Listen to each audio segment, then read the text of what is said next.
It's a real pleasure to be here. And just before I start, I just wanted to get a sense of how many nurses are here in the audience. Also a good number. And then among the nurses that are here, how many have initiated antiretroviral therapy? Okay. All right.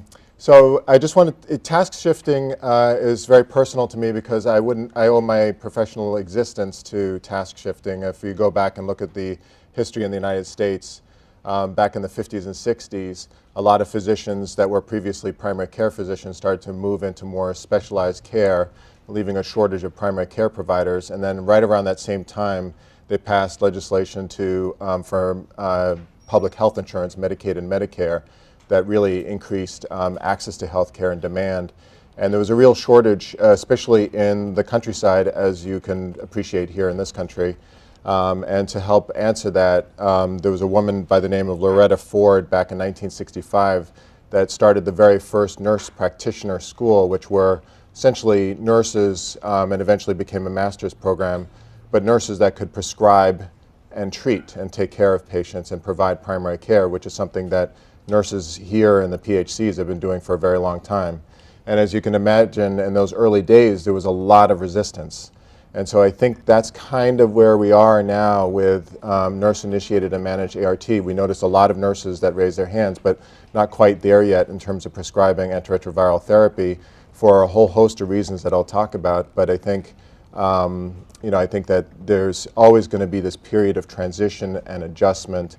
And it took almost a couple decades before nurse practitioners in the United States were recognized as full providers that could bill for their services and be primary care providers. So it takes time and patience, and it's really looking at what those barriers are and how to work towards them. So again, I'm a living example of that kind of a transition.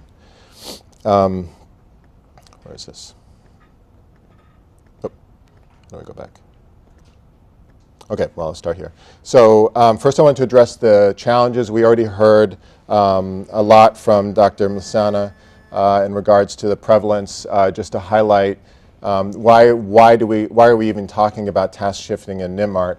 And the first baseline data that we have to face is that we're dealing with now about almost 7 million people living with HIV in South Africa. And then you have to dovetail that with, where does that go? Oh, here. Just to make sure I get my, oh, no. Okay. So we have 7 million people living with HIV. And first I want to, again, just like Dr. Mlesana, we really should start with celebrating our success. I think there's always an emphasis on how overwhelming the situation is. But if you look at what has been already accomplished in South Africa, it's the largest antiretroviral treatment rollout program in the world. There was a 75% increase in HIV treatment between 2009 and 2011, and that's led to a dramatic increase in life expectancy. I mean, we saw the life expectancy fall to around, just hovering around 50, and then now is starting to climb back up again, and this is all primarily due to the rollout of antiretroviral therapy. And then I think importantly, that it's not just about treating the individual in front of you. For every individual that you treat, you're effectively implementing a prevention strategy. So that's treatment as prevention. We all know that people that are undetectable are far less likely to transmit. And we're looking at, like in cities in San Francisco and New York, just by broadening our reach of antiretroviral therapy, we're trying to reduce new infections in those cities to almost zero. So by 2020, we're shooting for 750 new infections from a high of 3,000 in New York State. And San Francisco, if you look at new infections, they started at about 2,000 new infections every year, and they've reduced that to just over 200. And that's where the number of modalities, including what we just heard about with pre-exposure prophylaxis, with tenofovir, with Truvada, and then we also have treatment as prevention as the main reasons why these new infections are decreasing. So it's not just about treating the individual in front of you. So these are great successes that we have to celebrate. But then we've got a way to go. So There's an estimate, a gap analysis by UNAIDS in 2014 that where we have about 58% of eligible patients on ART. That's with the new guidelines that still are not on ART. Have done a great job in terms of the below 200 T cell. This is work by Professor Leigh Johnson in epidemiology at the University of Cape Town. This is from 2012, and they looked at it at different CD4 strata.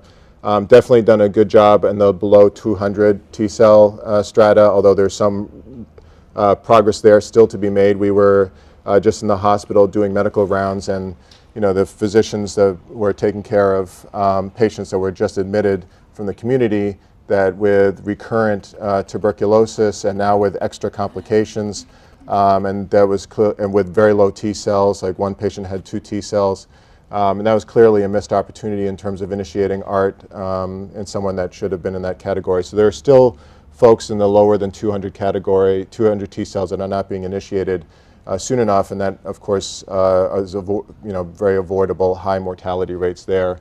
And now with the expanded guidelines from 2013, and there's new guidelines that are going to expand that even more, the gap is going to widen. So there's still a lot of work to be done. Sorry, the point is that little thing sticking out at the back of your thing. Right? No. No, the point is on your, what you hold in your hand, it has a button at the back. Oh, got it. Thank you. Yeah. Awesome. Thank you. So who do we have to take care of these folks? So this is a report by Econex that was commissioned by the Hospital Association of South Africa, and it was meant to be an economics report, but as we know, the health of the population has huge implications for the economics of the country. And when you look at the number of physicians per 100,000 citizens, South Africa has about 60. And if you compare that to the global average of 152, it's less than half. And I think the other thing to compare it to, and they have this in the report as well in terms of disability, quality of adjusted life years, that the burden of disease, as we just talked about with the 7 million infected with HIV, that you have fewer doctors taking care of a much sicker population. And this is nowhere near enough to take care of all the people with HIV, and that's pretty much the underpinnings of task shifting and NIMART. And then what complicates things even more, if you look at that 60 doctors per 100,000 civilians, they're not equally distributed. As we know that, if I were to think of, myself as a provider and I have a family, and what kind of opportunities I look for my family, if I can choose between a job that pays more or less, it's hard not to go for the one that pays more, for example. And then, and as we know in the private sector, the working conditions are generally better. So it's a natural human tendency to move towards the private sector. And so you can see here in terms of general practitioners, it's 92.5 doctors per 100,000 in the private sector, whereas when you get down to the public sector, it's 25, and then if you go into the rural setting, it's even lower. So it's not only a shortage, but it's an uneven distribution. And then the same story goes for nurses. About half of nurses work in the private sector. And again, the burden of disease is really in the public sector. So it's a shortage plus an unequal distribution. And then looking at, like, for example, every year there's about 1,200 medical students that graduate. Unclear how many stay in South Africa, but we know there's a bit of a brain drain. Estimates range from anywhere from as low as 17% to as high as 50%. So if you just look at, just as a possible indicator, between 2005 and 2009, in terms of their postgraduate community service year, how many actually followed up, and there was 17% did not register, which is probably an indicator that a lot are just leaving the country. And then that's only for the new grads, and then for those that have already been in practice for a while and eventually find opportunities abroad, whether it's Australia or the UK or whatever. So there's a lot of movement, and nurses also are moving abroad as well. So there's a drain there. And then, as we just talked about, there's only a smaller number that go into the public sector, and then a much fewer number in the rural setting. And so HIV, human beings follow the money, and disease goes in the opposite direction, right? So, so that's the challenge that we have, and really it's about it's systems, it's aligning incentives.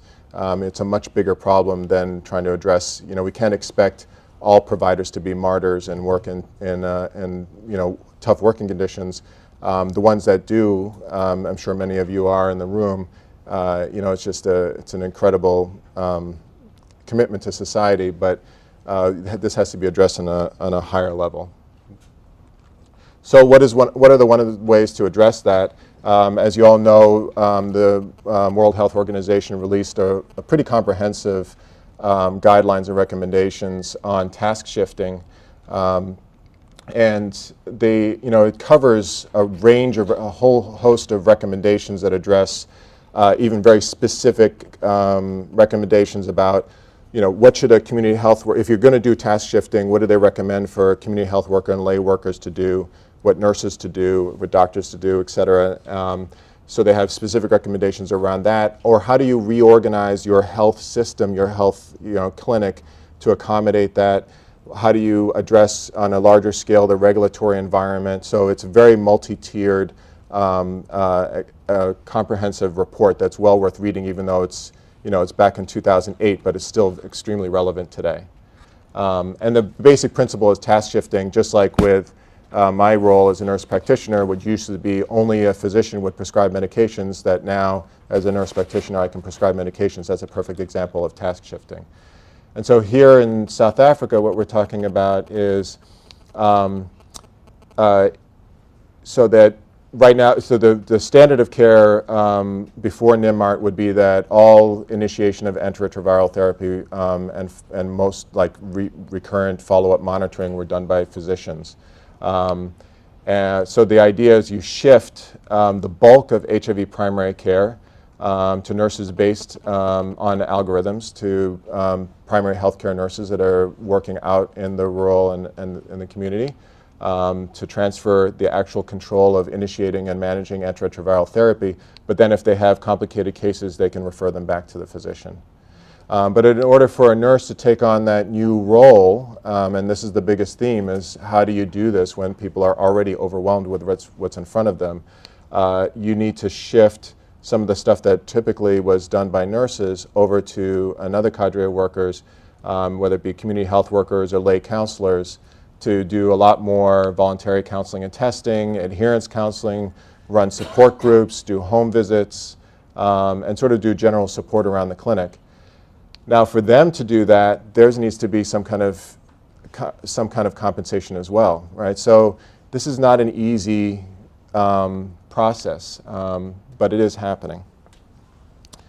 So what are the challenges? Like I said, that the biggest challenge probably is on the ground level in some of these PHCs, that they're simply overwhelmed. We saw already that there's a general shortage. Oftentimes they don't have enough support staff. And I'll just read a quote from one of the nurses from an article. Here we go. It says, we always have to rush. We wash, we medicate, we move on. You miss some things. You cannot listen to the patient. You cannot implement things that would improve healthcare and staff morale.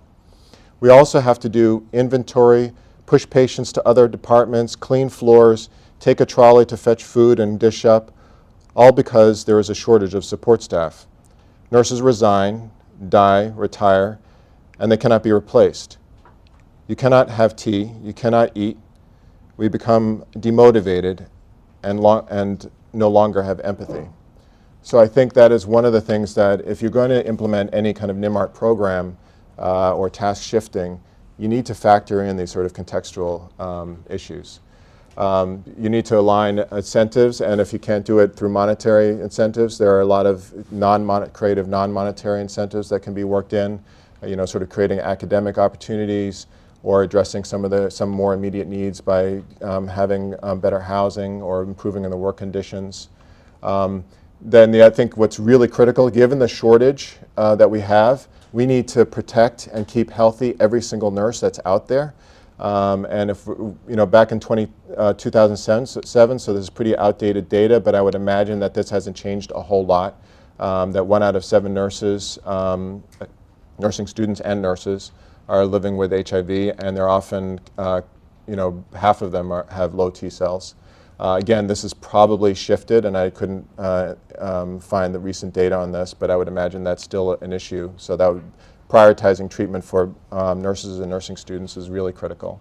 And then how to address ingrained cultural and professional norms. What we're dealing with in the United States, we had, as you know, Obama passed Affordable Care Act, and there's major shifting going on in the healthcare system. It's like it seems somewhat chaotic at the moment. And there's a lot of shifting of roles and building of team-based care. And I tell you, on the ground level, as you know, that if you've ever tried to implement a new program at any clinic, it takes time. It's hard to change what you're used to.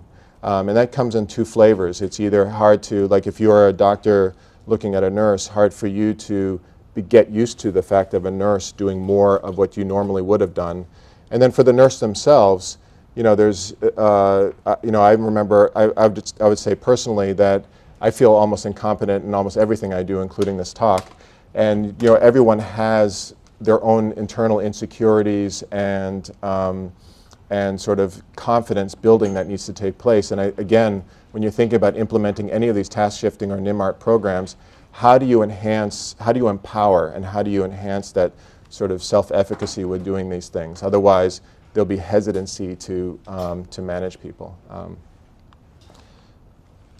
So moving more specifically into the area of NIMART. So we talked about task shifting in general, that we have to think about all cadres of healthcare workers, but now we're going to focus in on nurse-initiated and managed antiretroviral therapy. We'll go over some of the early evidence around NIMART efficacy. We'll talk a little bit about where this care is taking place. Is it going to be in in a centralized regional hospital or an academic medical center, or should this be happening on the PHC level? And then finally, we're going to summarize by closing with what Sandy was just alluding to in terms of the pre-service integration. So the early evidence, so Doctors Without Borders did some work with us in I can't even pronounce these names, and they found equivalent outcomes at district hospital, but a faster enrollment, better retention, and achieving near universal coverage within their catchment area. So there was positive outcomes there. And one of the earliest adapters in Botswana, this dates back to 2004, had 2 pilot programs of nurse-centered antiretroviral therapy. And they, again, decreased wait times for antiretroviral therapy, which of course reduces mortality, alleviated congestion at centralized ART centers, reduced travel time. So I think one of the big burdens of, especially with families that are incredibly poor, if their ART treatment is really far away, just the time and the money and the food and the lost opportunity costs that it takes to get there is a factor. And then, by making it more local, it provides better adherence support. And in Rwanda, again, good retention results at 24 months and low mortality rates by comparison to standard. So there's pretty good early evidence that comes around the time of the World Health Organization report. So one of the areas I want to get into, so these are sort of, a lot of that early evidence were not randomized control trials. And I'll talk about a pivotal study, as you're well aware of, called the STRETCH study, which was a sort of clustered randomized control trial, a huge one. And the basic intervention was around PULSA Plus, which you're all familiar with. PULSA, of course, was around pulmonary health. It was proven in randomized control trials to improve outcomes. And they just basically took that experience and did the plus of HIV. So it's patient-centered. It was a lot of emphasis on improving self-care of the patient and educating the patient. It was very user-friendly sort of algorithms to work with, evidence-based, and so the idea was that it came coupled with a sort of a multi-tiered training program where they did sort of a centralized train-the-trainer model, and then you took the trainer that went down to the PHC level and returned to the PHC level, and then would work with the rest of the PHC nurses with like 2 hours a week. They would sit down and sort of progressively go through these modules. So we'll talk about some of the pros and cons of that model. And the big study, the STRETCH study that was published in 2012, was, as you can see, it was huge. It was 31 sites. There were 16 intervention sites and 15 control sites, over 15,000 participants. And the control sites were the standard of care, which was referral to an ART treatment site for doctor-initiated ART and follow-up. And the intervention sites were basically an education and leadership support to integrate NIMART right into the PHCs through using the Pulsa Plus as the main mechanism. And the basic result, which is the most important point of this whole talk, is that there was no difference in mortality or viral suppression. And this is through a randomized controlled trial. So there was expansion of primary care nurses' roles to include ART can be done safely as a result. And there were some indicators of possible improved care. So there was no difference in mortality or suppression, but in a smaller cohort, although not statistically significant, there was a little hint of possible lower risk of mortality in the CD4 from 200 to 350 range. There were greater increases in CD4 overall, greater increases in weight. There was much earlier detection of TB because of the PULSA component to it. And there was more frequent appropriate ART switches. So they noticed that the patients that were being managed locally by the PHCs, they were switching their ARTs more frequently, and they may have been concerned about it as an inappropriate or appropriate switches. So they did a deeper dive, and it turned out that they were appropriate switches for either virologic suppression or intolerance due to side effects and toxicities. And so I think that local, closer monitoring, more frequent visits may have picked up some of these things. And they worked, and to do those switches, they worked with their physician consults. So this is a busy slide, but I'll walk through it. And again, this is the concept of stretch, meaning that, where, are we going to do ART here at an academic medical center or at a regional hospital, or are we going to bring ART all the way out to the periphery? And what are the promoting factors of doing it out here versus the confounding factors? And this is based on sort of qualitative process evaluation of the STRETCH study that followed. So I think there was a lot of important lessons that came from this that can help inform, as you're implementing some of these programs in your own work, what factors to sort of consider. So one of the things was that at the PHC nurse that was there with this waiting room full of people, many of which were sick with HIV, this helped empower them to do something about it. And they were most of them were, all of them, probably personally affected by this in terms of family and friends. And I think that one of the responses from the nurses that in the intervention group was that it finally gave them tools to take care of the people that were right in front of them rather than referring them. The patient, from the patient perspective, to be sitting in the waiting room with the regular general population felt like it was reducing stigma, but we'll talk about some of the confounding factors in terms of patient preference. There was, as we already mentioned, there's decreased cost to the patient in terms of the travel time and the opportunity cost. And there's defragmentation of care. So if you have, the patient is receiving their HIV care here, and they're receiving the rest of their primary care here, and there's possible drug-drug interactions or disease-drug interactions or just sort of basic coordination of care, you can imagine this is a more fragmentation. In the United States, we just integrate primary care and HIV in one place, which I think is probably the best model. So there is definitely defragmentation of HIV care from primary care. Some of the confounding factors is when a patient is sitting in the waiting room here, there's less continuity of care with the nurses. Like when they go to the ART clinic with the ART nurses and the physicians, they tend to see the same ART nurse or the same couple ART nurses all the time. So they build up a strong relationship, and a lot of them are obviously managing issues that they're not necessarily comfortable talking to everyone. So that relationship is important, and some of the quotes that came from the patients out of this study was, I want to see, they want to see their nurse. And so I think that was one of the factors and they also were a little bit worried about the expertise of the primary health nurse as compared to the ART nurse. So their own confidence of the nurses. The biggest thing I always mentioned already, that these primary health nurses are already completely overwhelmed. Some of the art nurses wanted to protect their status as art nurses and didn't want to have that, that privilege to care for people living with HIV, sort of spread out.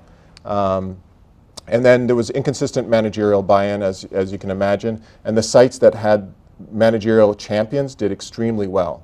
So that's another thing when building these programs, you need to really work very closely with the local management, have them understand the importance of this, and sort of build that sort of champion on the local site.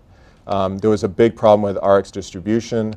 At one point, actually, the flow dried up completely because of drug supply, but then there was a bottleneck in terms of the regulations around it. It has to be dispensed by a pharmacist or a designated nurse that had gone through certain credentialing, and so they had to resort to pre-labeling the drugs with the names before it even reached out to the PHC, so again, logistical bottlenecks.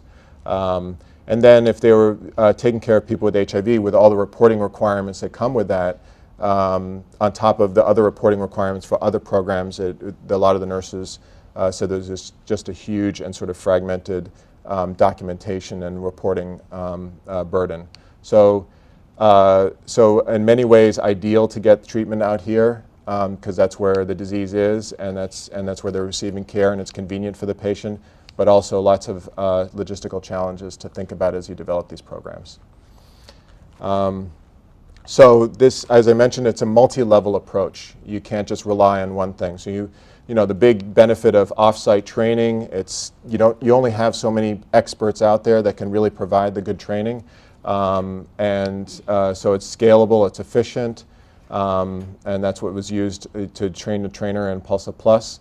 But there's one of the things that came out in one of the studies, the STRETCH study, was that if you have a PHC nurse that's over in an academic medical center, that it becomes very difficult to talk about their daily cases because it can be somewhat intimidating. And I'll just quickly read a quote there.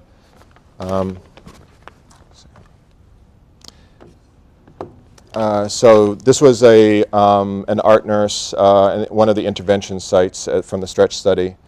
And she said, "I felt intimidated at the provincial training. When you are a primary care nurse and you come with actual problems at grassroots, and when you pose such questions among high-ranking academics, like many of us in the room, because we had people from universities and doctors from hospitals lecturing. So now, when she's speaking of the Pulsa Plus on site, we are talking another language. So I think this person felt more comfortable getting the training on the local site and less intimidated, and was able to really talk about specific cases in real time and sort of work through how to manage those cases when it was done locally as opposed to at one of the larger regional trainings. And then the advantage of on-site, again, is also it's integrated right into their real-world situation. So they might have a training session that morning for 2 hours, sort of progressively moving through the curriculum, and then right that afternoon they see a case where what they learned was immediately relevant and they implement it, and there's no better way to learn it as opposed to going to a 5-day workshop. You get overwhelmed with tons of information, you go back, and then you see these cases and it doesn't quite integrate as well. One of the early successes was done by ICAP. There was a colleague of mine, Bill LaRock, who did some work, I think out in the Cape, where they studied the experience with on-site mentorship and developing mentors, and that really addresses that confidence issue that I was talking about. So there's not just being a train the trainer, you need to train mentors that know how to mentor as well. Because of the geographic diversity in the multiple sites, this is very difficult to scale up. And also there was some expression that, yes, it's only 2 hours out of every week, but while the work doesn't stop for those 2 hours, and there's people piling up in the waiting rooms, and so that can be somewhat stressful to be pulled out of your work environment. Whereas if you're sent off to a regional training, you kind of forget about what's happening at the site, so it's a little bit less stressful.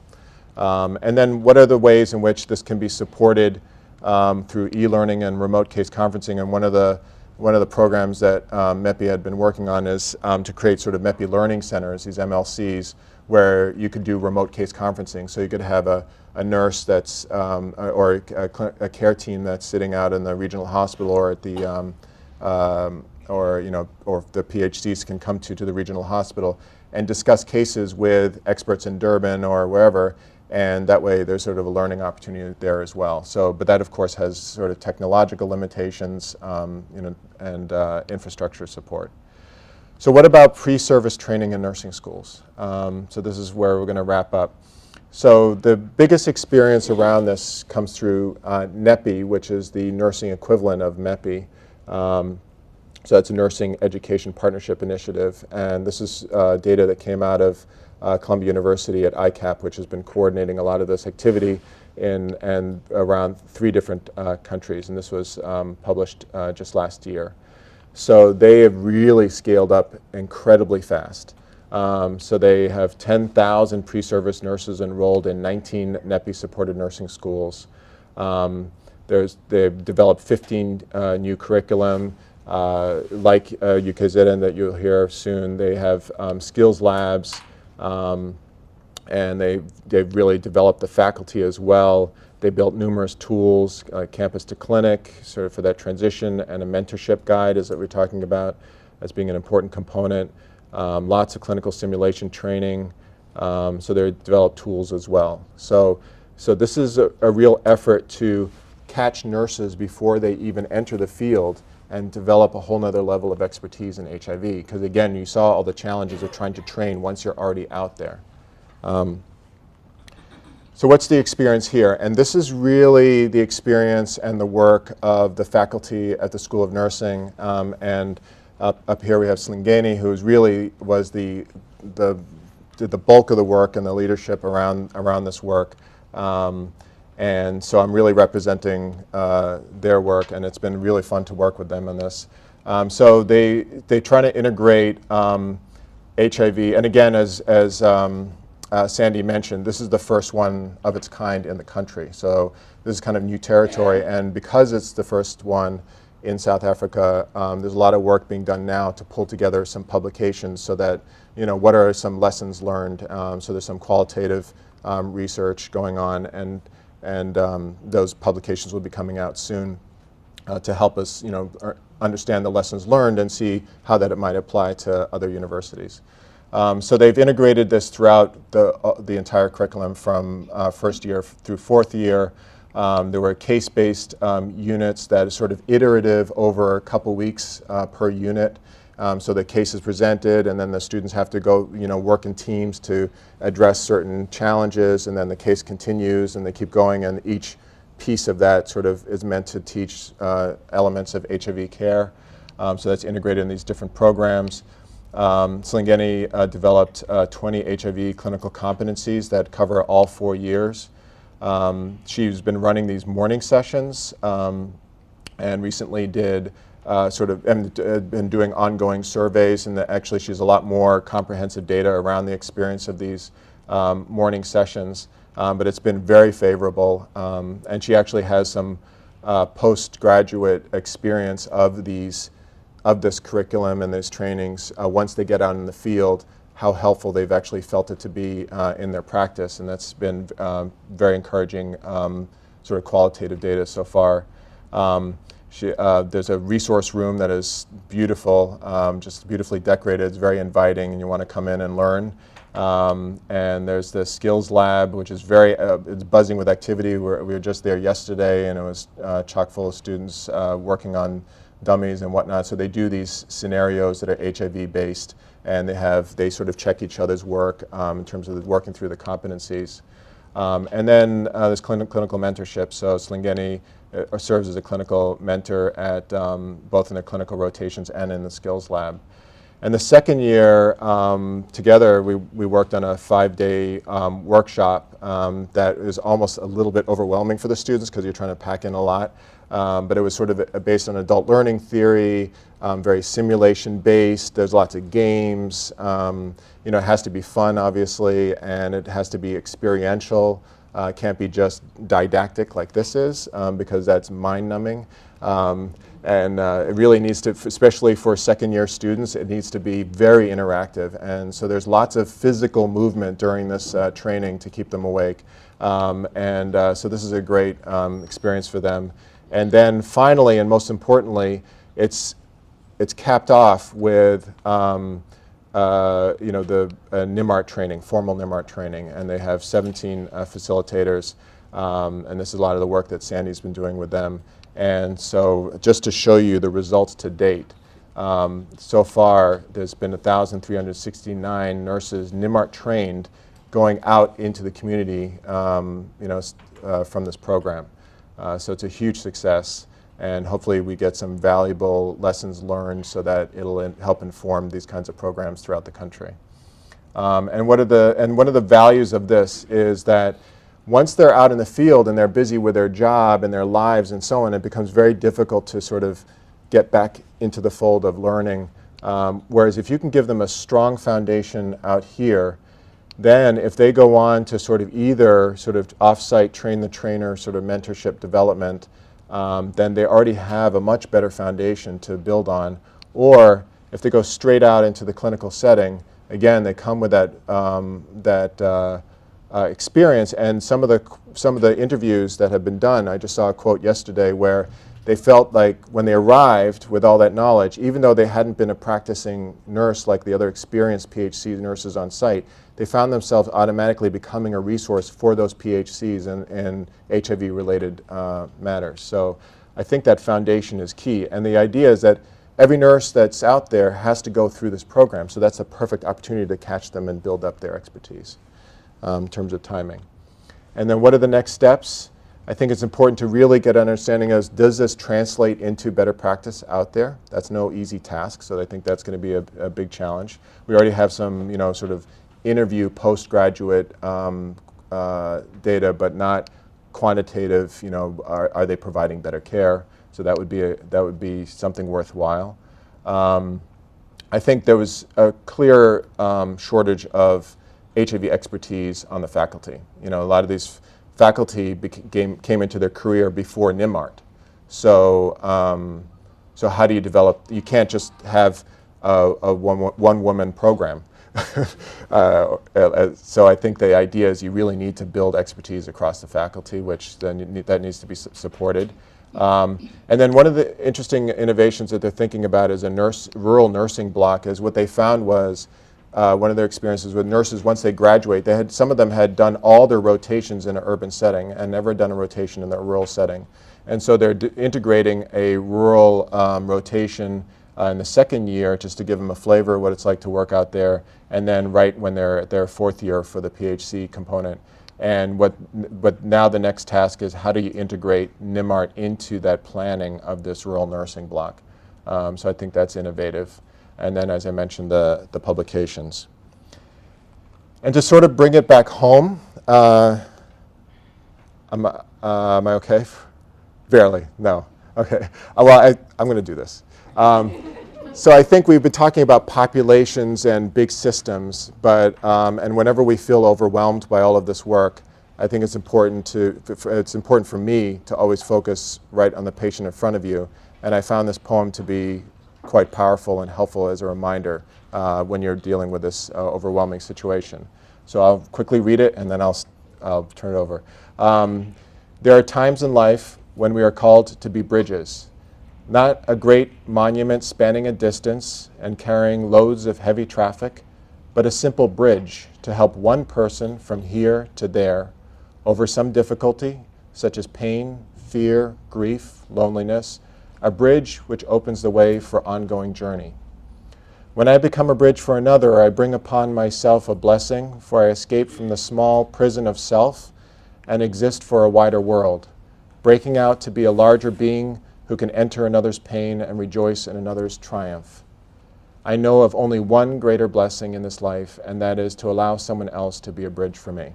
So just sort of bring us home to the mission of who we're taking care of in front of us. And special acknowledgements to the entire faculty at University of KwaZulu-Natal in the School of Nursing, and especially to Slingeni, who's sitting here with us in terms of all this work. Thank you.